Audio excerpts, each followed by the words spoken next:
Greetings Cowles River Restoration viewers. In today's video, I'm going to show you how I take my son's old space, or this space rather, that we've moved him into, and we're going to give it a whole new facelift. He's about 10 now, and he decided he needs his own space. And honestly, with two little brothers, I kind of agree with him. In the past, I took down a big wall so that they had one giant room. Well, that was not the right way to go, so we're going to give him his own space again and build that wall back up. Not in this video, but in the future, we will be building that wall back up. For the time being, this will be his side of the room. We decided to go ahead and sell his old twin bed, and I purchased a bunk bed with a futon on the bottom for his room so that when he has buddies over, they have a space to kind of hang out, and also so that he has a place for his guest to sleep. So this is my husband putting it together. I got it used on the internet for $100. I did decide to buy a new mattress off of Amazon. If you want to know the mattress I got, go ahead and leave a comment and we'll let you know exactly what futon mattress we purchased.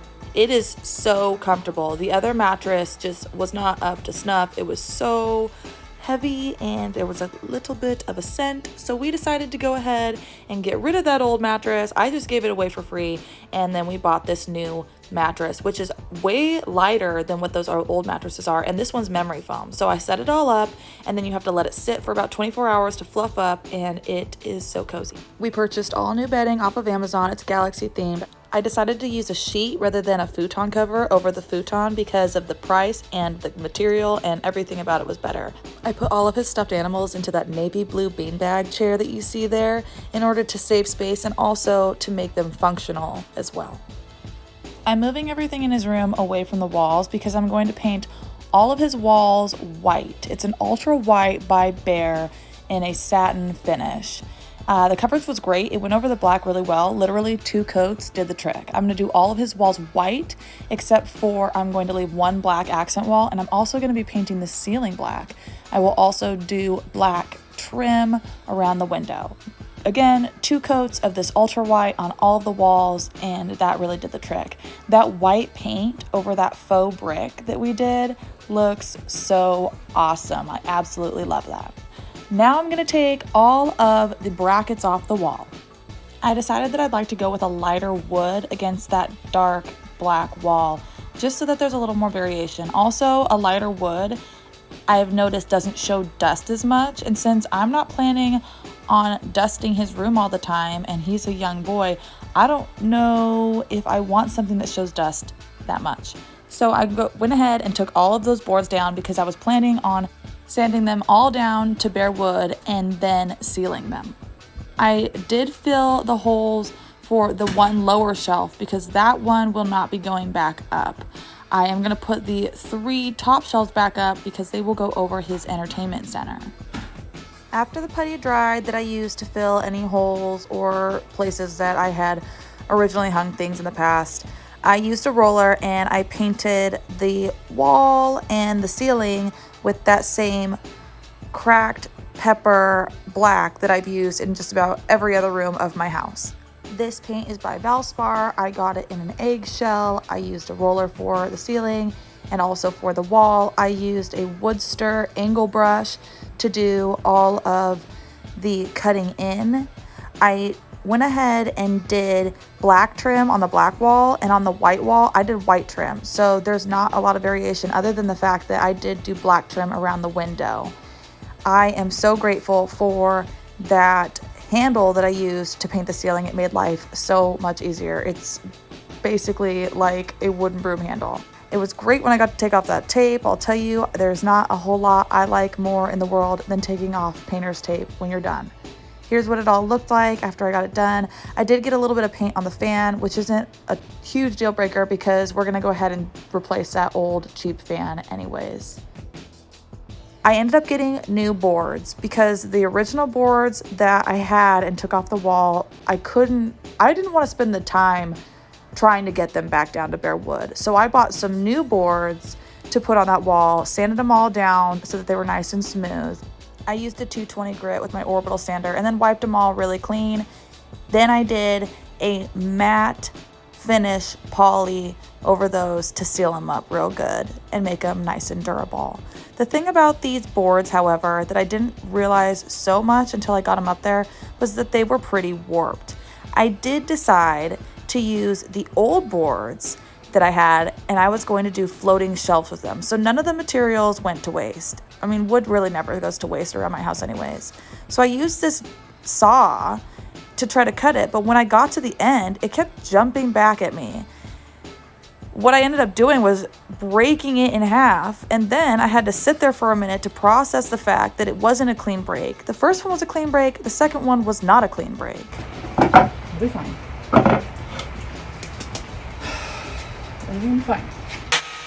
I used a grinder to cut off that piece because I figured out as I sat and processed that I would just glue them together. I knew I was going to paint these shelves. But here's the thing, sometimes it doesn't go as planned. Sometimes I make mistakes. Sometimes I don't know where I went wrong and I have to just process and keep going. So I glued that piece back on. As you can see from my face, I'm so frustrated. I decided to use this saw unsupervised with my husband at work because I'm like, I can do it. I don't need help, and I can do it, and I don't need help. But sometimes it helps to have a helping hand, and I need to not be so gosh darn stubborn. So I glued that back on, waited for it all to dry. Of course I had to clamp it. Then I waited for it all to dry. Then I'm gonna go back and sand it. Here I am deciding that, oh, after this happened, I'm gonna go hang up these curtains all by myself. Then I realized that I didn't like the length of it. And I'll tell you what, I had a heck of a time getting it into the wall and then getting it out of the wall. Then I had to beg my husband to come up and help me after I figured out where I wanted to put it. It was so frustrating. Austin! Austin! Ah! My patient, loving husband coming up to help me in one of my darker moments. I'll tell you what, it wasn't one of my best days. Wasn't one of my best days. Is hanging curtains supposed to be this hard? I don't remember it being hard in any other room. So we made a mistake in the middle. I puttied it up. He put the thing on. We hung it all up together. And this is where it stays today. So teamwork makes the dream work. I need to just let go of my ego sometimes and allow help to be there. So everything's dry now on those shelves. You can't even tell so much where I had to patch them up and put them together. There are some areas that are a little jagged, but again, with my sander, I'm going to make those completely unnoticeable. I used my orbital sander with, I think it was a 180 grit sandpaper, and just smoothed all that out. Even on the areas where there was like protruding wood and it was kind of jagged, that orbital sander will take that right out. So sand it down, wipe it down, and then I went ahead and used a chalkboard paint. It's what I had left. I used it as a base really because I'm going to go over it again with my Rust-Oleum flat black paint that I really like to use on my black furniture. But I went ahead and used this chalkboard paint as a base. Now I'm going to put those brackets back up, and again, I'm having a hard time getting them to go into the wall, so I did a couple of them and they went in relatively easy, and then I started trying to do more of them and they wouldn't go in, and I'm pushing and I'm pushing, and then as you can see, I'm like, oh no, I'm not going to do it, and I'm like, no, I'm doing it, because I'm like stressed and frustrated and I want to do it alone, but I'm not getting it in, and you can just see me struggling here. The struggle is real. It's not always easy. In fact, a lot of times it's really hard. I have to ask for help often, and that's okay. So my husband came up and we're gonna put these shelves up together. This is where you will notice that the shelves are kind of warped, and I didn't notice so much until we got them up there, and then I'm going to rearrange them 1,000 times. My husband is strong and kind and patient in ways that I am not always patient. So he came up and got in there and put the brackets on because he is wonderful. Now I'm going to rearrange them about 1,000 times, trying to decide where I want them to hide the fact that they're warped. I thought about taking them back to the store. I really did. And then I decided to just keep them. So I went ahead and sanded down a couple of them because when I originally sanded them, I only sanded them on one side, then I figured out that that wasn't possibly the side that I wanted on the top. So I sanded them again to make sure everything was smooth, rearranged them all a billion times, wiped them all down, and then I sealed them again with a wood wax by Minwax. P.S. Don't forget to screw all your boards to the bracket so that they don't end up sliding off at any point. I used a wax brush to apply that wax. Once I got them all put up on the wall and attached them in a way that the warp was going in the same direction, it wasn't so bad. Especially once we got all of the stuff back on the shelves, you can't even really tell unless you're looking for it. It's just a little extra character. I picked up these cardboard letters at Joann's. I originally had them painted black because they were in our game room and the black just really went well in there. However, with the black wall, I decided to use a silver metallic spray paint so that these letters would really pop against that dark wall in contrast. They dried super fast. 1 to 2 coats did the trick. We purchased a Sconce Light off of Amazon.com to hang next to my son's top bunk so that he has light up there if he wants to read or if he needs some light to get up in the middle of the night. He has a light to guide him. Pretty easy to put up. My husband did it for me. He's awesome. Over here, my husband and I built a floating desk. I do have a tutorial on that and how we did that. So if you're interested in checking it out, go ahead and scroll through my videos and you will see a tutorial on this floating desk. We did floating shelves above that. You saw me cut them out and you saw me paint them. I did do another coat of paint on those shelves with a flat black Rust-Oleum paint. Then we used black L brackets that we picked up at Home Depot to hang each shelf, measuring it out so that they all hung evenly so that he had a place to display all of his Lego creations.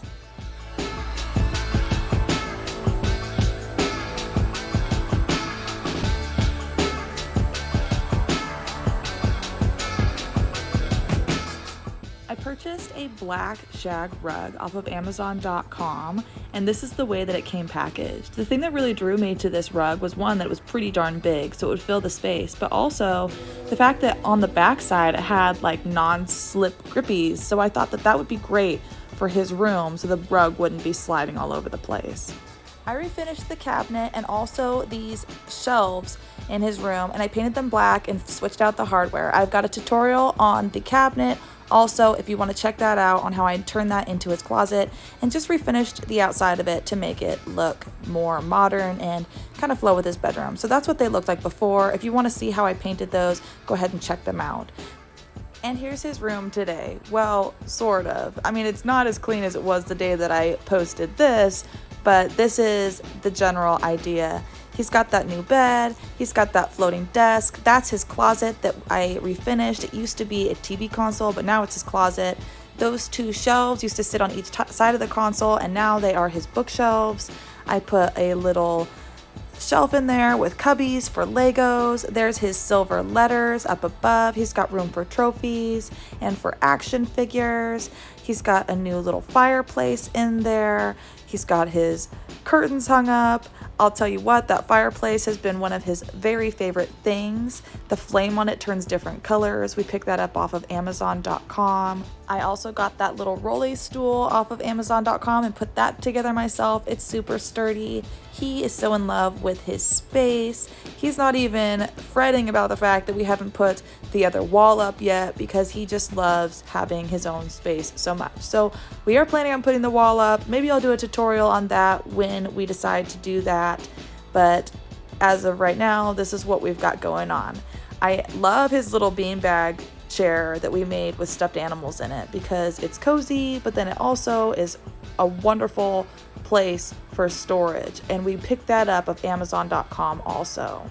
I put together that cubby all by myself. I feel pretty good about that, and I had to turn off the lights so that you could see. We have a projector in my son's room that has this nebula that spins around on the ceiling, and then it has these stars that splash, and we got that on Amazon.com too. It's a projector and it comes out of a little astronaut, so it looks pretty cool. I put those waterfall lights up behind his bed, and it is just a really magical, cool place for him to hang. This is not a style that I normally work with, however, it's not my room. I wanted to be sure that this room was a representation of him. Most of the new items in this room are from Amazon.com. That new fan up top is from Amazon.com, as well as almost all of the textiles. So thanks so much for checking it out. Don't hesitate to reach out with any questions. Like and subscribe, and we'll see you next time. Bye.